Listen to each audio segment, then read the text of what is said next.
حضرت عثمان غنی رضی اللہ تعالی عنہ کے نام پر بینک اکاؤنٹ اور ہوٹل۔ کیا آپ کو معلوم ہے کہ سعودی عرب کے ایک بینک میں خلیفہ سوم حضرت عثمان بن عفان رضی اللہ تعالی عنہ کا آج بھی کرنٹ اکاؤنٹ موجود ہے؟ یہ جان کر آپ کو حیرت ہوگی کہ مدینہ منورہ کی میونسپلٹی میں سیدنا عثمان بن عفان رضی اللہ تعالی عنہ کے نام پر باقاعدہ جائیداد رجسٹرڈ ہے اور آج بھی حضرت عثمان رضی اللہ تعالی عنہ کے نام پر بجلی اور پانی کا بل آتا ہے۔ نبوت کے 13ویں سال جب مسلمان ہجرت کر کے مدینہ منورہ پہنچے تو وہاں پینے کے پانی کی شدید قلت تھی۔ مدینہ منورہ میں ایک یہودی کا کنواں تھا جو مسلمانوں کو پانی مہنگے داموں فروخت کرتا۔ اس کنویں کا نام بیر روما یعنی روما کا کنواں تھا۔ وہاں ان حالات سے پریشان ہو کر مسلمانوں نے رسول کائنات صلی اللہ علیہ وسلم سے شکایت کی اور اپنی پریشانی سے آگاہ کیا تو اللہ کے نبی حضرت محمد مصطفیٰ صلی اللہ علیہ وسلم نے فرمایا، کون ہے جو یہ کنواں خریدے اور مسلمانوں کے لیے وقف کر دے؟ ایسا کرنے پر اللہ تعالیٰ اسے جنت میں چشمہ عطا کرے گا۔ حضرت عثمان بن عفان رضی اللہ تعالی عنہ اس یہودی کے پاس گئے اور کنواں خریدنے کی خواہش کا اظہار کیا۔ کنواں چونکہ منافع بخش آمدنی کا ذریعہ تھا اس لیے یہودی نے اسے فروخت کرنے سے انکار کر دیا۔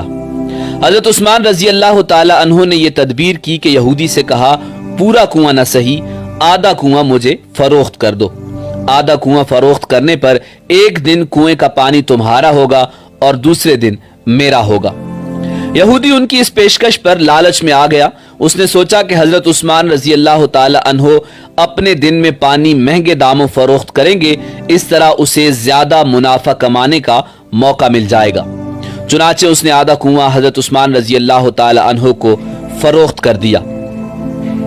سیدنا عثمان غنی رضی اللہ تعالی عنہ نے وہ کنواں اللہ کی رضا کے لیے وقف کر کے اپنے دن مسلمانوں کو کنویں سے مفت پانی حاصل کرنے کی اجازت دے دی۔ لوگ حضرت عثمان غنی رضی اللہ تعالی عنہ کے دن مفت پانی حاصل کرتے اور اگلے دن کے لیے بھی ذخیرہ کر لیتے۔ یہودی کے دن کوئی بھی شخص پانی خریدنے نہیں آتا۔ یہودی نے دیکھا کہ اس کی تجارت ماند پڑ گئی ہے تو اس نے حضرت عثمان رضی اللہ تعالی عنہ سے باقی آدھا کنواں بھی خریدنے کی پیشکش کر دی۔ اس پر حضرت عثمان رضی اللہ تعالی عنہ راضی ہو گئے اور کم و بیش 35,000 درہم میں پورا کنواں خرید کر مسلمانوں کے لیے وقف کر دیا۔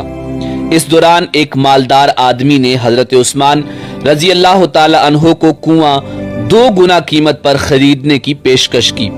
حضرت عثمان رضی اللہ تعالی عنہ نے فرمایا کہ مجھے اس سے کہیں زیادہ کی پیشکش ہے۔ اس شخص نے کہا کہ میں 3 گنا دوں گا۔ حضرت عثمان رضی اللہ تعالی عنہ نے فرمایا کہ مجھے اس سے بھی کئی گنا زیادہ کی پیشکش ہے۔ اس آدمی نے کہا کہ اے عثمان میں تمہیں 4 گنا دوں گا۔ حضرت عثمان رضی اللہ تعالی عنہ نے فرمایا مجھے اس سے بھی کہیں زیادہ کی پیشکش ہے۔ اس طرح وہ شخص رقم بڑھاتا گیا اور جناب حضرت عثمان غنی رضی اللہ تعالی عنہ یہی جواب دیتے رہے، یہاں تک کہ اس آدمی نے کہا کہ آخر ایسا کون ہے جو آپ کو 10 گنا دینے کی پیشکش کر رہا ہے؟ تو اس پر سیدنا عثمان رضی اللہ تعالی عنہ نے فرمایا کہ میرا رب مجھے ایک نیکی پر 10 گنا اجر دینے کی پیشکش کرتا ہے۔ وقت گزرتا گیا اور یہ کنواں مسلمانوں کو سیراب کرتا رہا، یہاں تک کہ عثمان غنی رضی اللہ تعالی عنہ کے دور خلافت میں اس کنویں کے ارد گرد کھجوروں کا باغ بن گیا اور اسی دور میں ہی اس باغ کی دیکھ بھال بھی شروع ہو گئی۔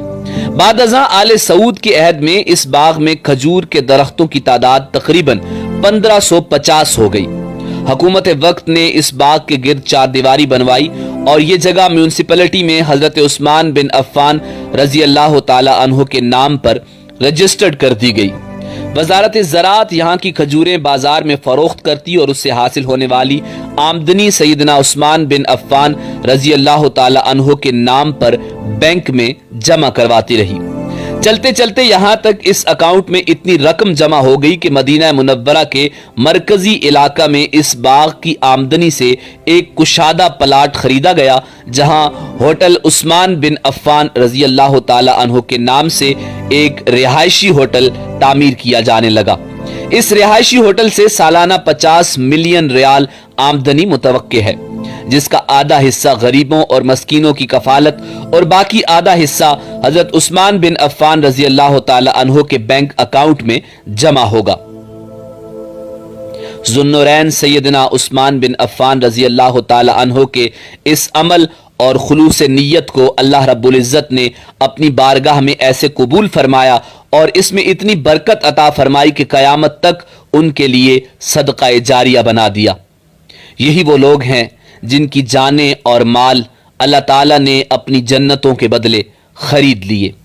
یہی وہ لوگ ہیں جنہوں نے اللہ کے ساتھ تجارت کی، جنہوں نے اللہ رب العزت کو قرض دیا، اچھا قرض، اور پھر اللہ تعالیٰ نے انہیں کئی گنا بڑھا کر لوٹایا۔